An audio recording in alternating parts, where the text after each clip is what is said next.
Hey, how's it going? It's about 10 till 4 on this Monday afternoon. It's a holiday today, but that doesn't mean much. Holiday usually means the trains and streets are just as busy. Everybody's out doing things, but this, what am I on? Sukhumvit 26 is normally bumper to bumper this time of day, so at least the traffic of people heading home is a little less. And the skies are getting a little dark. It is the rainy season, which doesn't work well with my schedule. I like to head out at 3, 4, 5 in the afternoon, and that's normally when it's going to start raining, but I'm not going to change my schedule anytime soon. I'm just not an early morning guy. And here's the Mint restaurant. I still need to give this place a try. Every time I walk by, looks like there's a nice amount of people in there. There's the toilet paper man. I see him all over town. I think it's the same guy. Just a few guys. There's him, the plant guy, the broom man. They just ride their tuk-tuks around town, and they seem to do a nice business. I could try to handle this little chore on the phone or through email, but I did send an email about a week ago, no response. So some things are just better done in person. Plus, this just kind of gives me an excuse to head over to the Nana, and I might go to this Middle Eastern place that has homemade bread. And there's the Paradise Massage here on Sukhumvit Soi 26. Pretty popular place. And a couple doors down is Don Quixote. It's another popular massage place. A little more hanky-panky, I guess. Same with Dream Heaven right across the street. And you know what? Now it's starting to sprinkle. So I'm gonna put this camera down and make a run for the BTS. When it sprinkles here, it starts to pour within minutes. Coming up Sukhumvit, corner of 26. Actually, I'm in the alley, 24 and a half, which is 10 feet from 26. And once again, traffic is not that bad on this holiday Monday.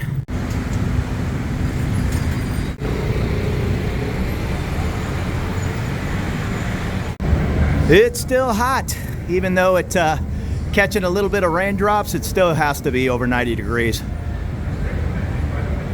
And the old feels like 105 degrees with the humidity. Whatever, I'm not a real stickler on any of that, just hot is hot. And from the Phrom Phong station, I'm looking off in the distance. You can see Tonglo BTS. There's some beautiful architecture around town. And this is looking off towards Sukhumvit Soi 24, the Mercure Hotel and the Ibis. Across the way is the Skyview Hotel. I have buddies tell me they have a pretty good rooftop bar up there. I've never been. Not a huge rooftop bar guy, but if I do go, it's usually the Marriott, the Octave bar. And this BTS is an above ground train. I'll call it a light rail. They just opened, I think it's the Pink Line, which is a monorail. So there's all kinds of different trains around Bangkok. The only problem is sometimes they're on different pay cards. That's a big complaint of many. It's really not that big a deal for the ease of getting around this crazy Bangkok traffic above it all. It's worth getting whatever pay card you need to get, in my opinion. Oh, I forgot we are on a holiday schedule. I'm so used to just walking up to the train, and during busy times, it's every 3 or 4 minutes a train will come up. During Sunday, later night, and holiday, I think it's every 7 or 8 minutes. It doesn't seem like a big deal, but when you're so used to walking up and that train being there immediately or within 1 minute, yeah, when you stand here for 5 minutes, it's like, what's going on? And then you realize, oh yeah, it's Sunday or it's a holiday. And I think the trains go from 5 in the morning. I'm not exactly sure of that beginning time. I think it's 5 until midnight, or 12:05, 12:10, 12:15, depending. But there's letter of the law, supposed to end at midnight. You might be able to jump on a train at midnight and still ride it another 20, 30 minutes down 10, 15 stations, but keep midnight as the guide. And I made my way the 2 train stops up from Phrom Phong to Nana, and because today is a holiday, it reminded me of sometimes things are closed. It's also on Monday. Small bars that are going to take 1 day off a week, like my Green Room bar over here on Soi 7/1, they take Monday off. And that is not unusual. Nobody is going to take Sunday off, but just double check. websites to make sure a smaller place you're making a trip to is going to be open on a Monday. And holiday or not, these buildings go up 24 hours a day, 7 days a week. Right here at the Nana BTS, brand new construction. And I just crossed Sukhumvit Soi 7, and right down here on the left is the big beer garden. Bangkok overall is a very, very safe city, but it is a big city with big city crime, just like anywhere. This area down here in the Nana, watch yourself. If you're stumbling down the street drunk and you've got your phone or wallet halfway sticking out of your pocket, you might be a victim of a pickpocket. But overall, things are pretty safe. If you're gonna have trouble with people going after tourists, and especially people that are wasted, it's probably gonna happen in Nana or up Asok in the Soi Cowboy area. So just be careful. It's not an everyday occurrence, but if you're gonna have trouble in Bangkok, it's probably gonna be around here. With all that being said, I don't know, a dozen trips, living here now over a year and a half. I've never had any trouble. None of my buddies have ever had any trouble. You know what, it's starting to sprinkle. So I'm gonna make a run for my next destination. Now that's probably not the easiest way to transport a set of tires around town, but man, they use these motorbikes for everything. Not only taxis, they're using them as a truck. And I made my way up to the hospital. Luckily it did just drizzle for about 10 minutes. Kind of unusual. When it rains here, it pours. No drizzle normally ever. And I am not complaining at all about using my US insurance here in Thailand or anywhere around the world. I'm grateful once again that it works. There are just going to be hiccups, and it was up to me to understand that procedure should have been free. And I've explained to them other procedures where they were billing me incorrect and I was correct, and I said no, it's a $20 copay, it's not a $100 copay. And they went, okay, we'll bill you for 20 US and then we'll see what insurance does. And I was right, because I had spoke with insurance. I kind of blew it on this $200 deal. I was doing 3 or 4 procedures at a time, and I didn't really pay attention. I just figured outpatient surgery, 200, yeah, that sounds about right. And yeah, I was wrong. So hopefully I was wrong. Blue Cross said I was wrong, but we'll go up to insurance and at least start the process of them calling the US. Maybe the bill was already paid and they'll realize, yeah, it was paid in its entirety and you overpaid with a copay. Hopefully that'll be the best thing that'll happen. And here's the one-stop insurance center and expat liaison center. I called them and they transferred me over to where I had the procedure done, and those folks said, yeah, I don't know, come back and talk to these people at insurance. So I just figured I'm gonna go get me some shawarma. It's in the Middle Eastern section of town, and stop by the insurance. No big deal. So it looks like it's going smooth. It's 5 in the morning on the east coast of the US. It's maybe 5:30 in the morning. So there's nobody they're going to be able to talk to at Blue Cross, but everything she agrees with me. Yeah, she goes, I've heard of it being a zero co-charge for mammograms and preventive first-time colonoscopy. So she goes, I think they just billed you an error, like it was your second of the year. So she's going to contact that department, contact Blue Cross to make sure it is paid in the entirety, and then I'll get a refund. Now she says, I'm not sure if we're going to refund it to your credit card, or she goes, hopefully you have a Thai bank account, which I do. And she goes, oh, we could very easily just transfer it back into your account. Either way, I'm saving myself a couple $100, so that's great. So I did a couple of videos. I did one on having my physical, colonoscopy, and CAT scan here at Bumrungrad, which is, some say, the best hospital here in Thailand, if not Southeast Asia. I'm sure there's other top-notch hospitals.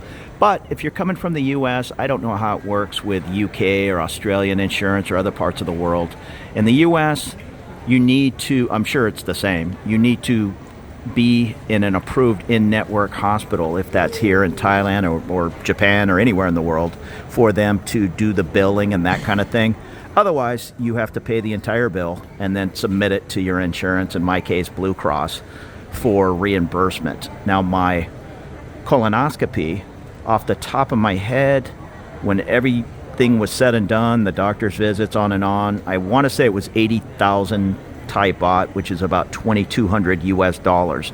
Now, even though Blue Cross says, yeah, we'll pay for one a year, you're still going to have to pay the $2,200 and then submit the bills and get the $2,200 back in 2 weeks, a month, whenever they decide to give it back, if you're out of network. So keep that in mind. The good news is most in-network places here in Bangkok anyhow are top-of-the-line hospitals where you'd probably want to have the procedure done anyhow. This hospital also is set up kind of like a mall. There's all kinds of places to eat and a Starbucks, a McDonald's. It's in between Soi 1 and Soi 3, Sukhumvit, up here in the Nana area. I'm going to wander downstairs and take a little walk up Soi 1. And once again, that all went pretty smooth. That I'm going to accept responsibility for not knowing my copay. That was my problem. But other times, it's always going to be, geez, slam them brakes on. Once again, confused with somebody walking across a crosswalk. Things are always going to be bureaucratic with insurance. I one time got rushed into an emergency room. I used to do the motocross, so I have my share of emergency rooms. And it was Blue Cross situation again. This was in the United States. And I started getting bills for $14,000. And what it was the emergency room doctor. He does not accept insurance at all. It's a Blue Cross approved hospital, but he only takes cash. So how foolish is that?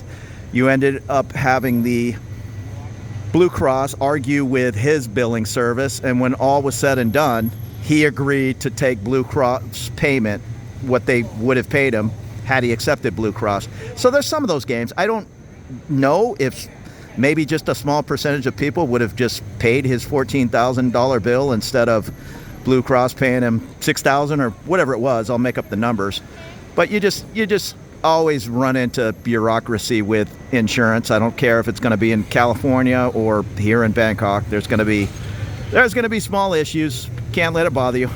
Now, I usually catch the BTS up to Nana, so I enter on that side of the hospital, which is Soi 3.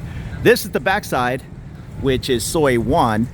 And when you go up Soi 1, you're just not even one, maybe two small blocks to the right is the Plonchit BTS. So you're actually, even though you're in Nana, you're right on the border. Well, this is Soi 1. Soi 1 is where Nana starts. It's where Sukhumvit starts as well and goes down into the, I don't know. I know Sukhumvit 101. I think it just keeps going. Not sure. But this is 1. And it's just a smaller, mellow street with no high-rises. There's some 6-story hotels. It's kind of set up for people that are coming here to do medical tourism. There's some nice hotels. I think there's a Best Western right here, but it's a small Soi. We'll take a peek before it starts raining again. And right across the street, I usually with a name like MG Mansion, I'd say it's an apartment building, and it just might be, or it might be a hotel. I'm not sure. Once again, people come from the Philippines, Korea, all kinds of places to come to this hospital. It's kind of a famous hospital for Southeast Asia, known for top-notch service. Here's the Furama exclusive building. Pharmacies, and I see a massage shop back there. A couple of nice coffee shops. And you're not going to go anywhere in Bangkok without street food.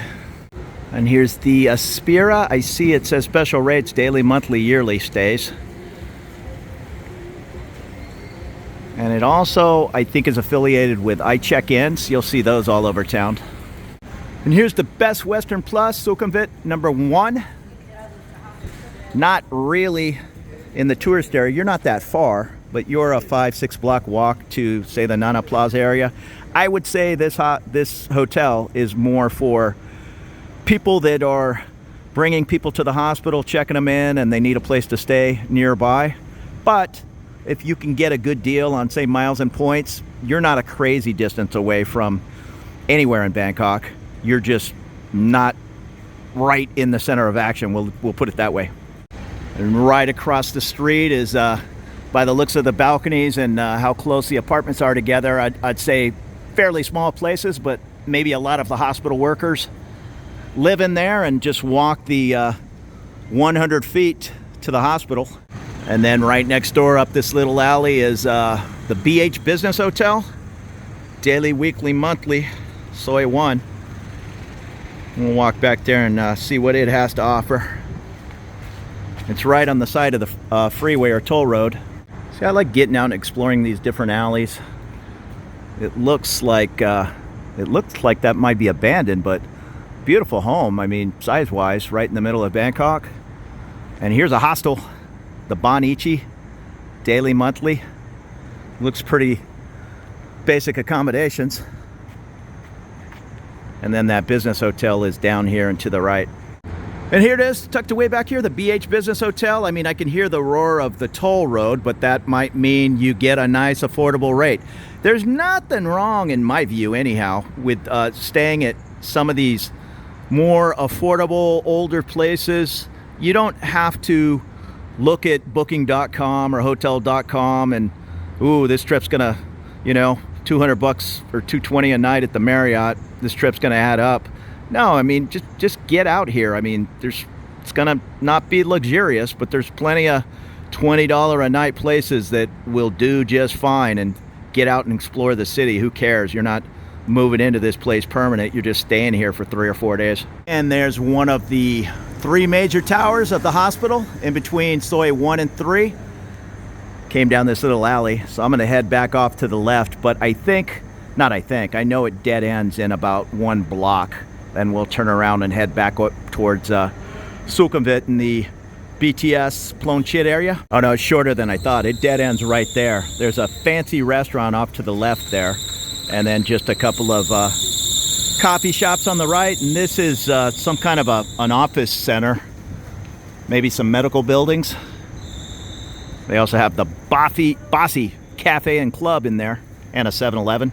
So I'm gonna turn back around and head past the hospital where I started, and I can see Sukhumvit at the very end, maybe 2 big blocks away. So when we left the hospital, we came out here and walked down to the end of the street and up that alley.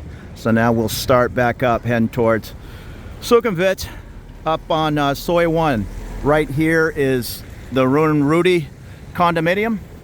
Some small businesses tucked away down there. I see a massage shop, barber shop, 7-Eleven on the corner. And then here's the B1 residence, just a little 3-story hotel. And here's the garage. I think it used to be just that, automotive repair. It's a little co-working space today. And it doesn't look open on this Monday. Again, a lot of places take Monday off, but La Buca might be worth checking out, some Italian food. And this is the back entrance to the embassy of, I think it's Pakistan. The front's over on Soi 3. And this is where the ambassador probably zips out of. There's the living center, which I'm guessing is medical offices. There's the broom man. See that broom guy all over town.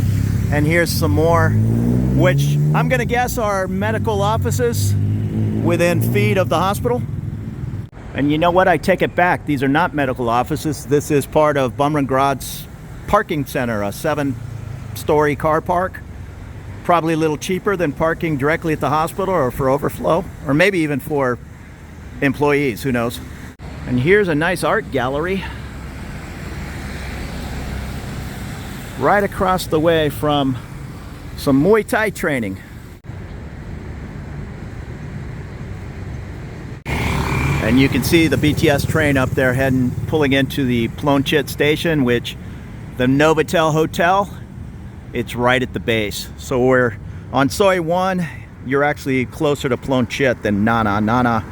Ooh, that BTS is up by Soi 7. And that's about it. We're almost to the end. I know there's a cobbler up here on the right. He re-glued my sole on my sneaker years and years ago. And a couple of vision centers, massage places. And then you're on Sukhumvit.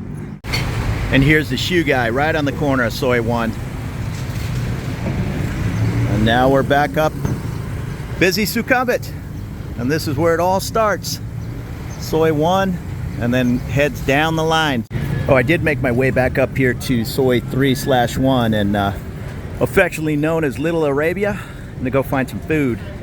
This place is coming alive. It's not even 6 p.m. At midnight, this place goes crazy. Not a lot of drinking and that kind of partying with religious reasons, but the coffee and shisha, is it? Tobacco places. Everybody's hanging out, having a good time. The music's going. I'm going to cut up to the right, go over to Soi 5. There's a restaurant where I know they make the bread right there, homemade.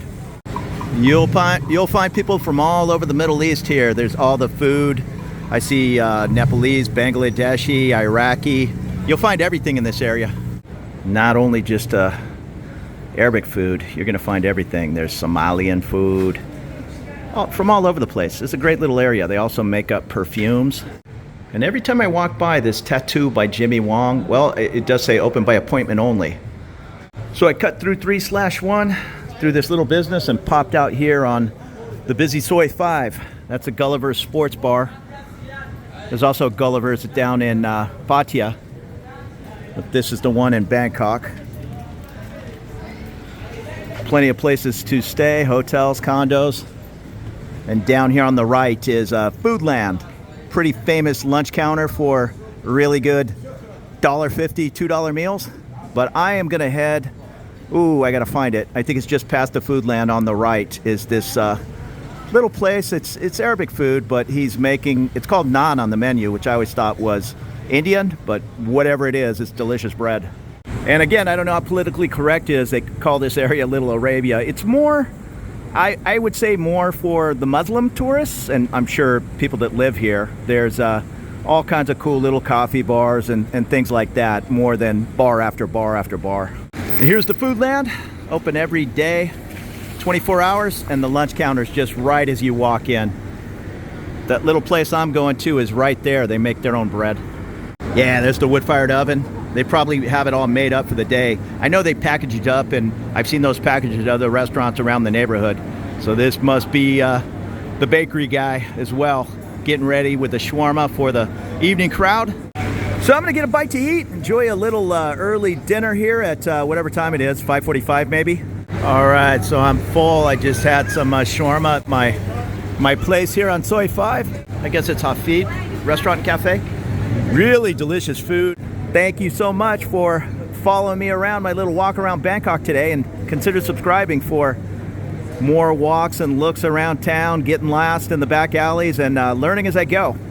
Take it easy. Have a great evening.